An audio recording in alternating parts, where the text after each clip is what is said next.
아니라 내가 이렇게 행함은 너희를 위함이 아닌 줄을 너희가 알리라. 이스라엘 족속아 너희 행위로 말미암아 부끄러워하고 한탄할지어다.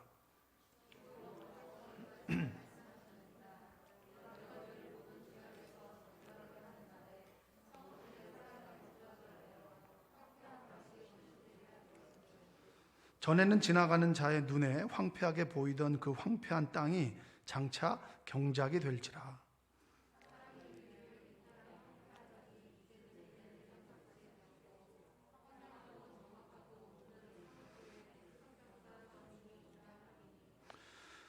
너희 사방에 남은 이방 사람이 나 여호와가 무너진 곳을 건축하며 황폐한 자리에 심은 줄을 알리라.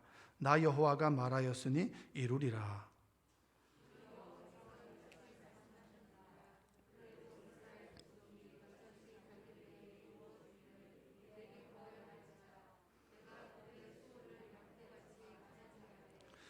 함께 읽겠습니다. 제사 드릴 양떼 곧 예루살렘이 정한 절기의 양무리 같이 황폐한 성읍을 사람의 때로 채우리라.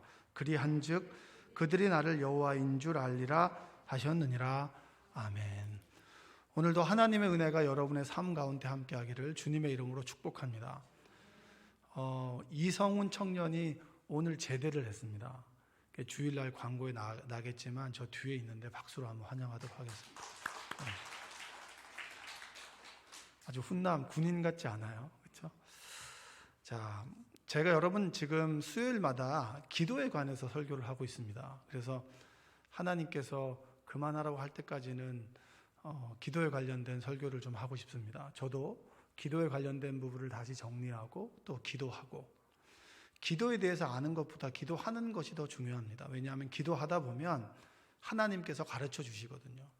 근데 우리는 자꾸 100점짜리 기도를 하려고 하는데 하나님께서 우리의 기도를 가이드해 주시고, 그리고 이렇게 기도하라고 하시고, 더 기도가 필요하면 더 기도하게 하시고, 그리고 필요 없다면 더 안 하게도 하시겠죠. 그건 하나님의 주권입니다. 여러분들이 기도에 대해서 아는 것보다 기도하는 은혜가 있기를 주님의 이름으로 축복합니다. 제가 사회생활을 조금 한 적이 있어요. 아주 조금. 그때 사회생활을 할 때 아주 인상 깊었던 분이 있습니다.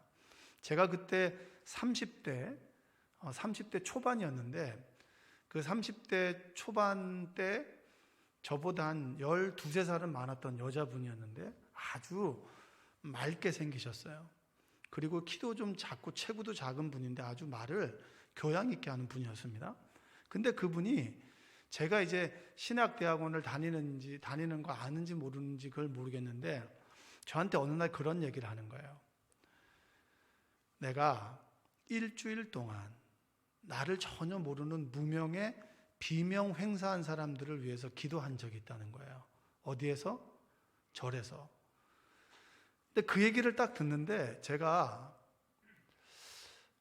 좀 쇼킹했습니다. 왜냐하면 우리 교회에서는 중보기도를 하죠.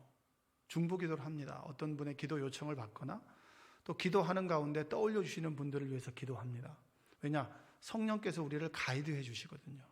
할렐루야. 근데 소위 우리가 하나님을 모르고 그리고 자기의 성찰을 하는 종교에서 일주일 동안 정말 남을 위해서 간절하게 어떻게 보면 식음을 전폐하면서 기도했다라고 하는 이야기를 듣고 제가 정말 놀랐습니다.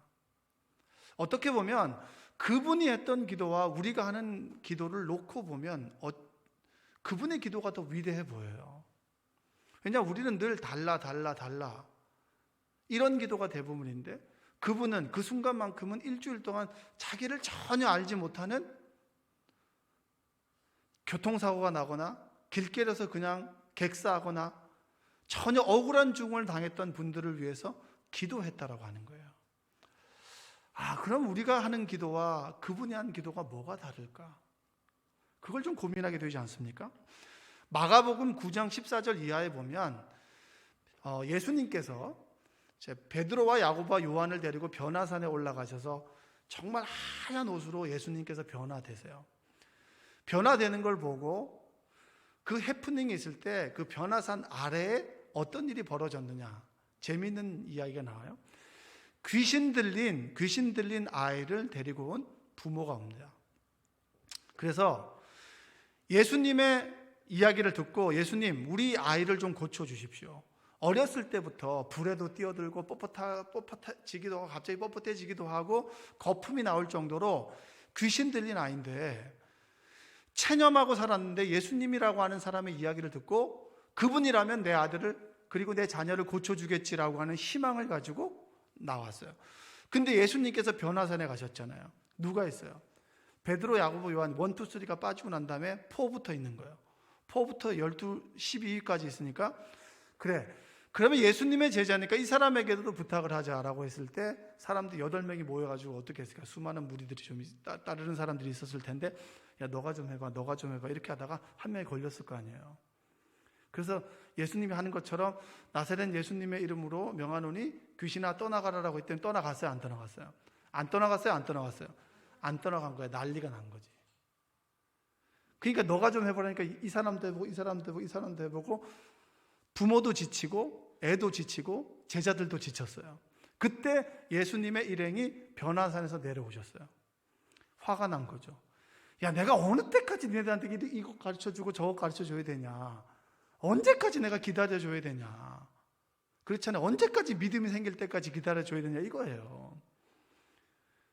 그리고 난 다음에 그 부모가 예수님에게 당신의 소문을 듣고 왔는데 당신의 제자들의 아이들을 못 고칩니다. 당신이라면 고쳐줄 수 있지 않겠습니까? 그러니까 예수님께서 뭐라고 하셨냐면, 불가능이 무엇이냐? 믿는 자에게 능치 못함이 없다. 그리고 난 다음에 귀신아 떠나가라라고 해가지고 그 귀신이 떠나갔단 말이에요. 제자들은 황당한 거예요. 자기네들은 예수님이 시킨 그대로 했는데 귀신은 그대로 남아있고, 예수님께서 축사하시면서 기도하셨을 때 귀신이 축출됐단 말이에요.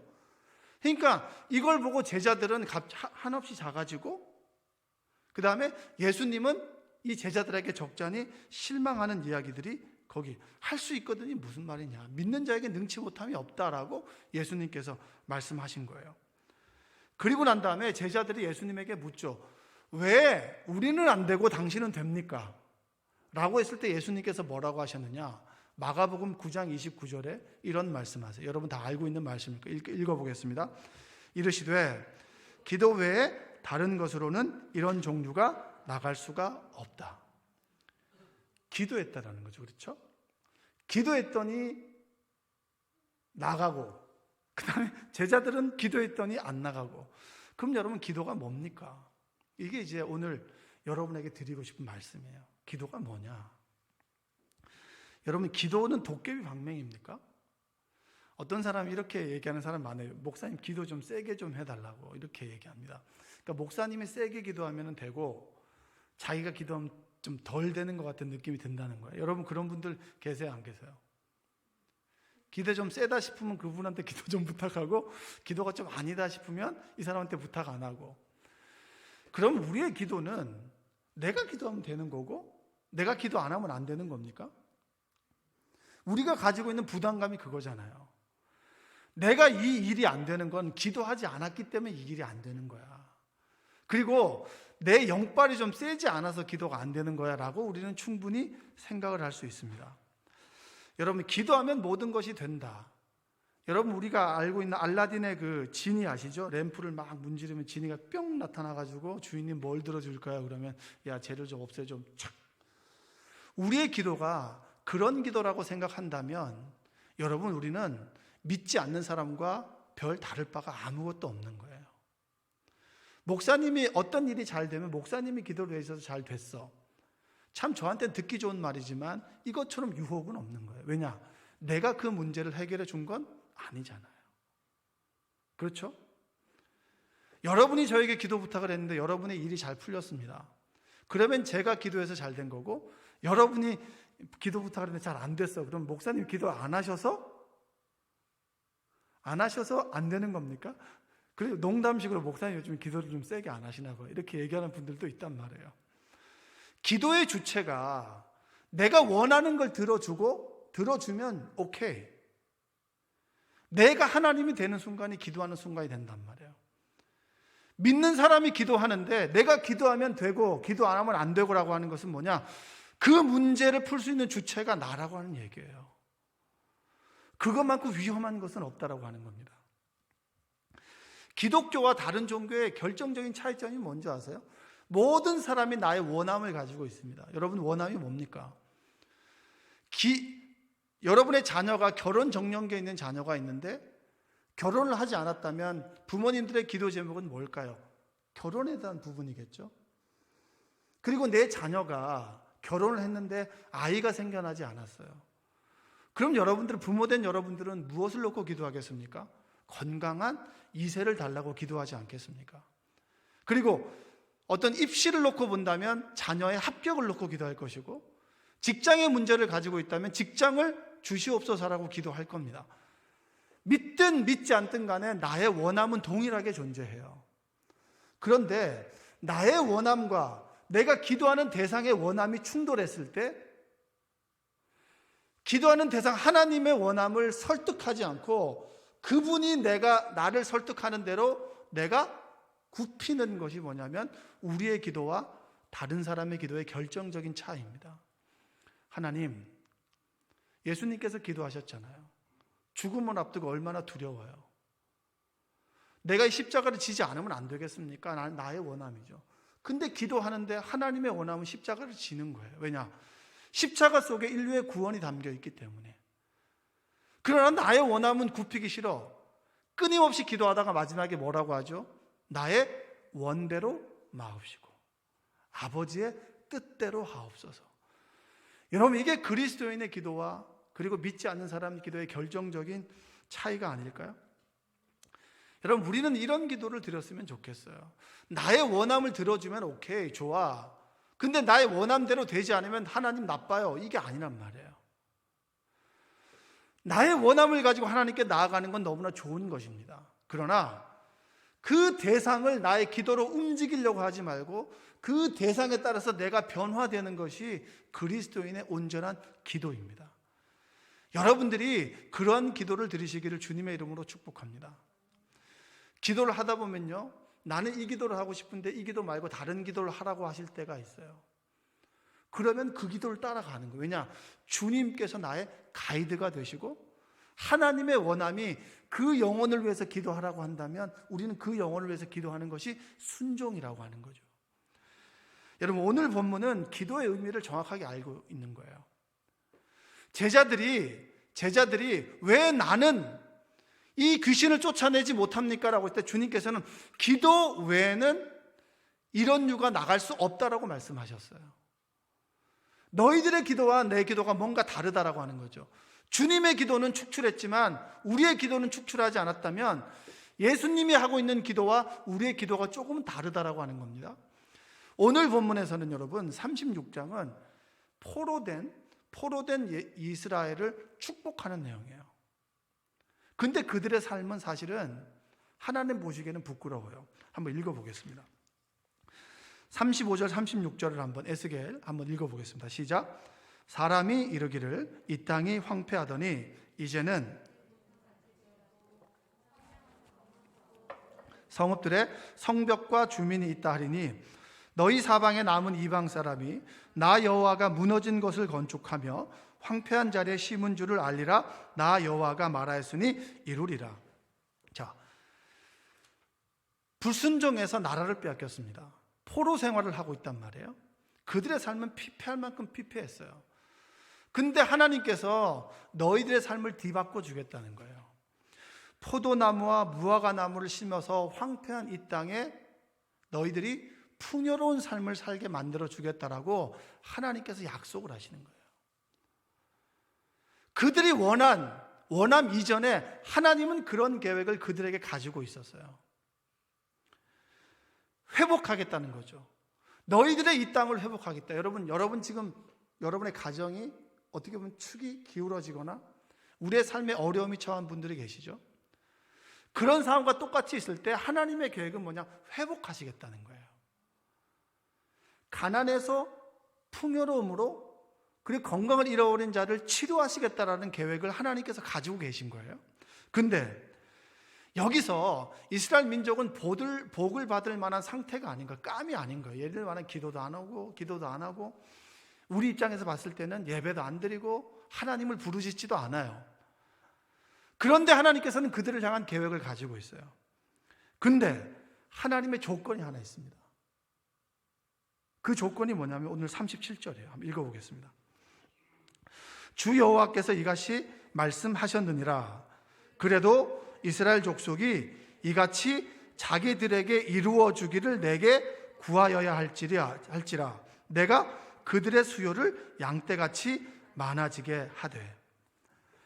하나님께서는 계획을 다 가지고 계세요. 하나님께서는 우리를 풍요롭게 만들고 적과 꿀이 흐르는 땅으로 치료와 회복을 허락하시고 모든 것을 주겠다라는 계획을 가지고 있어요.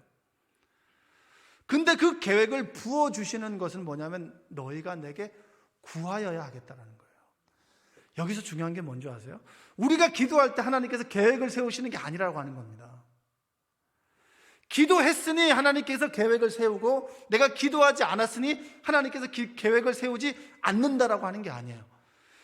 이스라엘이 깜이 되지 않고 준비가 되지 않아도 하나님께서는 그들의 복을 주실 계획을 가지고 있어요. 그런데 너희가 내게 구하여야 한다는 조건이 하나 있어요.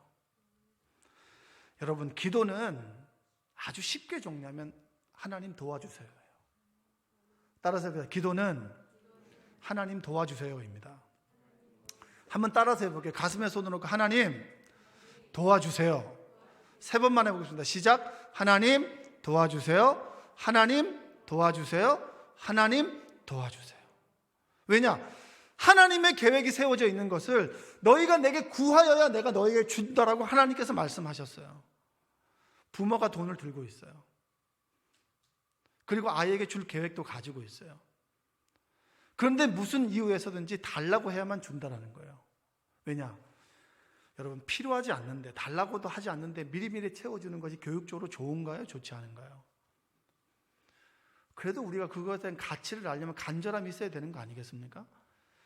배가 고픈 아이에게 밥을 차려주어야 그 아이가 밥을 맛있게 먹는 거 아니겠습니까? 그런데 엄마가 차려주는 밥은 잘 먹지 않고 먹는 둥 마는 둥 하고 시간이 지나면 쓱 나가. 그래서 편의점은 내 친구에서 편의점 애들이 막 먹어. 그리고 점심 돼서 부모님이 딱 밥을 차려주면 애들이 밥을 맛있게 먹을까요? 안 먹을까요? 안 먹죠. 하나님께서는 우리를 향한 계획을 가지고 있습니다. 태어나기 전부터. 그런데 구하여야 주시겠다라고 우리에게 말씀해 주시고 있어요. 기도는 뭐냐? 하나님 도와주세요. 나는 이걸 할 수 없습니다. 나는 내 스스로 내 병을 고칠 수도 없고 내 스스로 가난해서 내가 이겨낼 수도 없고 내가 선택하는 것은 늘 똥손이었습니다. 그런데 하나님께서 도와주셔야 똥손이 금손이 될 줄로 믿습니다. 할렐루야. 여러분의 손이 금손이 될 줄로 믿습니다. 그 본죽 무릎 경영이라고 하는 책이 있습니다. 본죽의 사장님이 쓴 책인데 예전에 그 강원도 있을 때에 뭐 잡지에 끼워져 있어가지고 제가 보면서 그 책을 재밌게 본 적이 있어요. 근데 그분은 기도로 이제 실패해 나가면서 본죽을 세워가는 과정을 썼는데 그분에게 배울 점은 기도였어요. 자신이 기도하는 오피스텔 한 칸을 워룸이라고 하더라고요. 워는 전쟁이잖아요. 늘 싸우는 영적인 싸움을 벌이고 하나님의 도우심을 구하는 곳이 워룸, 그의 기도실이었어요. 그분이 이제 새벽에 기도를 하루를 시작하고 오전에는 점주 교육을 하고 그리고 12시부터 2시까지 자신의 오피스텔을 비워놓고 거기서 2시간 동안 기도를 하는 거예요. 왜 기도를 하느냐? 수많은 어떤 가맹점들이 있는데 음식에 대한 사고가 하나라도 나면 그리고 만남의 축복을 받지 못하면 뭐가 재료를 잘못 만들면 음식이기 때문에 수많은 문제들이 생겨날 수 있지 않겠습니까? 그 문제를 놓고 나의 정확한 판단을 놓고 늘 그가 했던 날마다 했던 것들은 그 워룸에서 기도하는 거예요. 그러면서 그 워룸을 뭐라고 얘기하느냐? 무릎으로 성령 하나님과 독대하는 나만의 경영 전략 기획실. 늘 그곳에서 기도하면서 하나님의 지혜를 묻고 하나님 내가 어떻게 해야 되죠? 어떻게 판단해야 됩니까? 본죽이 세계를 향해 나가야 되는데 어느 나라에서 어떻게 어떤 메뉴를 선보여야 됩니까? 조금의 하나 실수라도 생기면 이 점주들이 무너지게 되고 그러면 회사가 무너지게 되는데 사소한 것 하나하나 하나님께 나아가서 기도하고 하나님 도와주십시오. 우리가 정말 가져야 될 그런 하나님 앞에서의 바른 태도는 뭔지 아세요? 피조물인 우리를 만드신 하나님께 하나님 도와주세요라고 하는 거예요. 제가 어떤 분의 기도를 권면했더니 그분이 그러더라고요. 무슨 기도를 해야 될지 모르겠다고. 그런 분들 많을 거예요. 대표 기도를 시키면 내가 뭔 기도를 해야 될지 모르겠다고 이렇게 얘기합니다. 맞는 말이죠. 이해가 됩니다. 여러분, 기도는 기본적으로 도와달라고 하는 거예요. 도와달라고 하는 그 간절함 속에 형식이 나오고 그 간절함 속에 정말 열정이 나오게 되고 그 감정이 하나님의 마음을 움직이게 되는 거 아니겠습니까? 내가 필요한 것이 뭐고 내가 해야 될 것이 뭐냐 라고 하는 것은 하나님 앞에서 우리가 해야 될 최선은 하나님 도와주세요. 하나님 우리 자녀를 도와주세요. 하나님 우리 부모를 도와주세요. 코로나로 하루하루 힘들고 어려운 가운데 살아가지만 하나님께서 도와주세요. 하나님께서 도와주시지 않으면 내가 이 일을 할 수가 없습니다. 라고 하는 것이 우리의 기도의 시작인 줄로 믿습니다. 내 힘으로 할 수 없는 이것들이 주님의 은혜 가운데 이루어집니다라고 하는 고백이 바로 우리의 기도의 시작입니다. 마음이 편해지지 않으세요? 도와달라고 하는데 무슨 형식이 있고 도와달라고 하는데 무슨 체면이 있습니까? 하나님 앞에서 아직 체면을 세워야 되나요? 자존심을 세워야 되나요? 그것은 아직 덜 급해서 그런 거예요. 여러분이 가장 어려웠던 그 순간에 지푸라기라도 하나 잡고 싶었던 그 순간에 체면이 어디 있습니까? 살려달라고, 도와달라고, 하나님 함께 해달라고. 여러분 그렇게 고백하지 않으십니까? 하나님께서 에스겔을 통해서 우리에게 원하시는 것은 너희들을 위한 계획을 가지고 있어. 근데 구해야 돼. 그럼 왜 구하라고 할까요? 여러분, 하나님께서는 여러분의 마음을 다 알고 계시지 않나요? 여러분, 부모도 대부분 보면 사춘기를 지나고 성인이 되면 잘 모르겠지만 어린아이들이 뭐가 필요한지는 대부분 알아요. 옹알이 할 때도 엄마랑 막 대화하잖아요. 아빠는 잘 몰라요. 아빠는 이게 자기 배에서 안 나와서 그런지 옹알옹알 하면 이게 무슨 말인지 몰라. 물어봐. 이게 무슨 말이야? 그러면 엄마는 알아.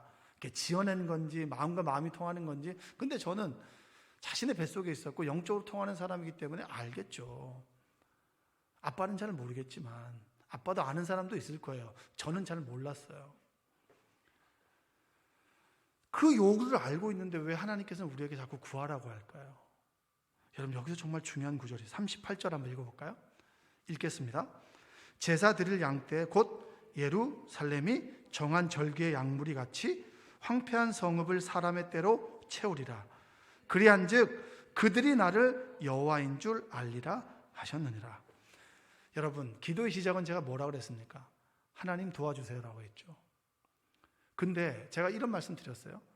우리가 도와달라고 할 때 그때 하나님께서 계획하시고 일하시나요? 그렇지 않아요. 계획을 세워놓고 우리가 도와달라고 하는 걸 기다리시는 거예요. 기다릴 때, 도와달라고 했을 때 그 도와달라고 하는 그 원함 앞에서 하나님께서 응답해 주시죠. 그때 우리가 깨닫는 것이 뭐냐? 하나님이 하셨구나. 할렐루야. 누가 하셨다고요? 하나님이 하셨구나. 한번 따라서 해보세요. 시작. 하나님이 하셨구나. 우리가 기도하면서 깨닫는 게 뭡니까? 하나님이 하셨구나. 하나님 아니면 내가 살아갈 수 없구나라고 하는 걸 기도 가운데 느끼는 거 아닌가요? 왜 우리는 그 귀중한 시간을 내서 하나님 앞에 나오나요? 왜 여러분들은 인생의 삶의 중요한 한 시간들을 들여서 매일매일 나와서 기도하는 분 계시잖아요. 왜 기도하시나요? 내가 할 수 없는 것들을 온전한 하나님께 도와주세요라고 했더니 하나님께서 내 삶에 응답하셨어요. 그 응답하신 걸 깨닫고 보니까 하나님이 하셨구나라고 하는 걸 깨닫게 되는 거예요. 왜 여러분들은 기도를 부탁하나요? 나의 원함과 나의 원함을 같이 기도해 달라고 함으로 하나님의 마음이 움직여서 하나님께서 응답해 주실 때 하나님이 하셨구나라고 하는 걸 하나님이 감동하도록, 하나님이 응답하도록, 하나님의 때에 역사하도록, 그것을 우리가 경험함으로 하나님에 대한 믿음이 더욱더 강렬해지고 강해지고 더욱더 하나님을 닮아가기를 원하시는 것이 하나님의 선하신 뜻 아닙니까? 우리의 기도가 무슨 구색이 필요해요? 필요한데 하나님이 고쳐주셔야 되는데 무슨 구색이 필요합니까? 하나님이 이 물질을 주셔야 되는데 무슨 구색이 필요합니까? 하나님께서 도와주셔야 됩니다. 하나님만이 하실 수 있습니다. 하나님께서 우리에게 기도하라고 원하는 것은 뭔지 아세요? 하나님이 하셨구나, 이 고백을 듣기를 원하시는 거예요. 그래서 기도는 미주알 고백 1번부터 100번까지 쭉 고해야만 되는 것이 기도가 아니라 하나님만이 하실 수 있습니다라고 하는 고백을 가지고 주님 앞에 나아갑니다. 내 삶의 문제들을 하나님께 아뢰요. 하나님께서 내 삶에 응답하세요. 하나님께서 하셨군요. 하나님이 아니면 이 문제를 해결해 주실 수 없습니다라는 고백을 가지고 주님께 나아가는 것이 바로 우리의 기도가 되는 겁니다. 세상 사람들과 뭐가 달라요? 이거 달라고 이거 달라고 이거 달라고 기도하는 것이 어떻게 보면 똑같아 보이지만 어느 순간에 하나님을 경험하고 내 기도 가운데 역사하시는 하나님을 우리가 만난다면 하나님이 아니면 이 문제를 해결하실 수 없습니다. 그러나 하나님의 방법과 하나님의 때와 하나님의 타이밍을 믿습니다라고 전권을 주님께 맡기고 그분이 응답하실 때까지를 기다리고 그분의 응답하심 앞에서 나를 드러내는 것이 아니라 하나님을 드러내는 것. 할렐루야. 여러분, 여러분의 살아온 삶 속에서 당연한 게 어디 있습니까? 어릴 때는 당연한 거였죠. 운이었죠. 잘 되면 조상신에다가 조상이 업보를 쌓아서 3대가 잘해서 우리가 하나님을 경험하면 할수록 우리가 고백하는 게 뭐예요? 우연이 아니구나. 하나님께서 하셨구나. 하나님께서 내 삶에 한 걸음 한 걸음을 인도하셨구나. 여러분, 그 고백을 드리지 않습니까? 그래서 우리가 하나님께 드릴 것이 뭐예요? 감사밖에 없잖아요. 저희 어머니는 권사님이고 저는 목사인데 저는 저희 어머니한테 많이 배워요. 왜냐하면 평생을 기도로 사셨기 때문이죠. 늘 저한테 하는 말은 동일한 말 하세요. 나는 그냥 감사해서 감사 기도만 드린다고. 어렸을 땐 참 몰랐습니다. 무엇이 감사인 줄. 하나님이 내 삶 속에 늘 역사하시고 내가 아뢰지 않은 것까지도 계획을 가지고 계시고 내가 아뢰는 것이 3개면 5개, 10개를 해주신 하나님 앞에서 내가 드릴 수 있는 고백이 뭐냐? 하나님이 하실 것을 믿습니다. 믿고 감사합니다. 그 감사 기도인 거예요. 저는 오늘의 에스겔의 말씀이 저에게 위로가 됐어요. 아, 기도를 많이 하지 않아도 되겠구나. 오래 하지 않아도 되겠구나. 편하게 하자. 언제라도 하자. 어느 장소에든지 하자. 기도는 이렇게 해야 되고 저렇게 해야 되고 모든 틀을 다 깨고 내가 필요하면 하나님 찾아가고 하나님 주실 때까지 기다리고 그 기도 가운데 응답하신 하나님을 경험하는데 하나님께 감사하자. 아, 하나님께서 하셨군요. 주님 아니면 내가 살아갈 수 없습니다. 주님 아니면 내가 오늘 하루도 숨을 쉬며 살아갈 수 없습니다. 하나님의 인도하심입니다. 모든 것이 하나님이 하셨습니다라는 고백을 듣기를 원합니다. 그것이 우리의 기도예요. 그것이 우리 그리스도인의 기도라고 하는 거예요. 나보다 내 앞길을 아시고 나보다 모든 걸 아시는 하나님께서 가까이 다가오길 원하시고 그분이 나의 구원자가 되기를 고백을 원하시고 그 고백 앞에서 겸손하게 무릎 꿇기를 원하시는 그 마음이 하나님의 마음이라고 하는 겁니다. 사무엘상 30장에 보면 다윗의 이야기가 나옵니다. 다윗이 사울의 칼날을 피해서 블레셋으로 피신했죠. 아기스 왕 앞에서 선봉대가 되어서 이스라엘과 전쟁을 하려고 합니다. 그때 팽당했어요. 왕은 당신을 믿지만 신하들이 믿지 않는 거예요. 왜냐하면 사울은 천천히요, 다윗은 만만이라고 그랬으니까. 얘가 전쟁의 선봉에서 우리에게 칼끝을 돌리면 우리는 패할 수밖에 없다고. 팽당해서 가요. 시글락에 갔더니 아말렉이 어른부터 애들까지를 싹 다 잡아서 가셨어요. 그때 사람들이 울고 소리를 내어서 울 수 없을 정도까지 절망한 가운데 울었어요. 그리고 너무 슬퍼서 돌을 들어서 자신을 먹여 살렸던 600명의 사람들이 다윗을 돌로 쳐 죽이려고 그랬어요. 그때 다윗이 무슨 기도를 했을까요? 하나님 도와주세요. 이 문제가 어떻게 해결될지 몰라요. 그 기도가 성경에서는 하나님 회복할 수 있겠습니까? 쫓아갈 수 있겠습니까? 다시 찾아올 수 있을까요? 라고 하는 기도로 나왔지만 여러분, 그 위급한 상황 속에서 그렇게 기도한 사람 누가 있어요? 하나님 저 좀 살려주세요. 그리고 이들의 슬픔을 어떻게 위로할 수 있겠습니까? 하나님 좀 도와주세요. 그 기도 가운데 하나님께서는 가이드해 주셨죠. 그래, 쫓아가라, 찾을 수 있다. 부솔 시내가에 가서 200명이 그냥 나고해버렸습니다. 400명을 데리고 갔어요. 이길 수 있을까? 하나님이 도와주신다고 하셨으니까. 그리고 잃어버렸던 것들을 싹 다 찾아서 돌아오는 그 길에 다윗이 무엇을 고백했을까요? 30장 8절 한번 읽어볼까요? 사무엘상 30장 8절 읽겠습니다. 다윗이 여호와께 묻자와 이르되 내가 이 군대를 추적하면 따라잡겠나이까? 하니 여호와께서 그에게 대답하시되 그를 쫓아가라. 내가 반드시 따라잡고 도로 찾으리라. 그의 도와주세요라는 기도에 응답하셨어요. 그리고 모든 것을 찾아서 돌아왔을 때 다윗이 무슨 고백을 할 수 있을까요? 하나님이 하셨구나. 내가 하나님 없이는 살아갈 수 없지. 하나님이 하시는데 난 내 힘으로 블레셋의 피신에서 목숨을 유지하려고 했지. 여기서조차도 하나님을 믿고 의지하고 따라가야 되는 것이구나. 그게 기도 아닙니까? 여러분, 힘든 일만 쳐다보면 힘든 일만 보이죠. 그러나 하나님만 보이면 할 수 있는 것만 보입니다. 그것은 기도입니다. 여러분, 기도 시간이 점점 줄어요. 철야 기도하는 사람도 없고요.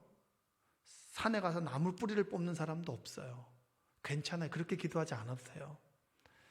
내 삶의 순간순간마다 하나님만이 나의 주인 되시고 그분께서 나의 삶을 이끌어 주신다라고 하는 고백이 있다면 그 자리에서 하나님 도와주세요. 하나님 함께 해주세요. 하나님만이 나의 구원자이십니다. 내 인생 가운데 하나님이 구원자임을 보여주세요. 그 역사함을 보고 하나님 감사합니다. 하나님께 구한다면 하나님께서 우리 인생의 모든 계획들 가운데 응답해 주실 줄로 믿습니다. 여러분, 기도는 고백입니다. 무슨 고백인가요? 하나님만이 이 문제를 해결해 주실 수 있습니다 라고 하는 고백이에요. 그 고백을 듣게 하기 위해서 하나님께서는 부르짖으라고 말씀하시는 겁니다. 여러분, 기도를 회복한 은혜가 있기를 주님의 이름으로 축복합니다. 여러분 홀로 인생을 살아가실 수 있나요? 전 그렇게 말하는 사람들이 되게 불쌍하게 여겨지더라고요. 논리적으로 얘기할 필요도 없어요. 자기 자신을 안다면 하나님을 알 수밖에 없고요. 내가 얼마나 부족한 사람인 줄 알면 기도할 수밖에 없는 거예요. 왜 기도를 하지 않습니까? 하나님을 모르기 때문에 기도하지 않는 거예요. 여러분의 삶의 난관에 봉착해 있습니까? 어려움 가운데 있습니까? 하나님께서 풀어줘야 되는 문제 가운데 있습니까? 그렇다면 하나님께 도와달라고 매어 달리십시오. 하나님께서 여러분의 인생의 문제에 응답해 주십니다. 그 응답을 통해서 우리는 고백할 수 있습니다. 하나님이 하셨구나. 한번 따라서 해볼까요? 하나님이 하셨구나. 기도하겠습니다. 사랑과 은혜가 풍성하신 아버지 하나님 감사합니다. 하나님이 하셨구나. 하나님이 하셨구나. 하나님께서 하셨구나. 이 고백이 나의 고백이 되게 하여 주시고 우리 성도들 슬퍼하고 힘들어하고 아파하는 그 시간에 하나님께 나아가 하나님 도와주십시오. 하나님만이 이 문제를 해결해 주실 수 있습니다 라는 신앙 고백을 가지고 주님 앞에 나아가 무릎 꿇고 기도하게 하여 주옵소서. 하나님께서 나에게 임재하심으로 더 이상 두려움과 근심과 염려의 삶이 아니라 하나님과 동행함으로 평안과 기쁨과 감사의 삶이 되도록 주님 인도하여 주시고 내 삶의 순간순간마다 하나님이 일하신다. 주가 일하신다. 하나님이 내 삶에 역사하신다 라고 하는 고백이 있게 하시고 그 임재를 경험토록 주여 도와 주옵소서. 예수님의 이름으로 기도합니다. 아멘.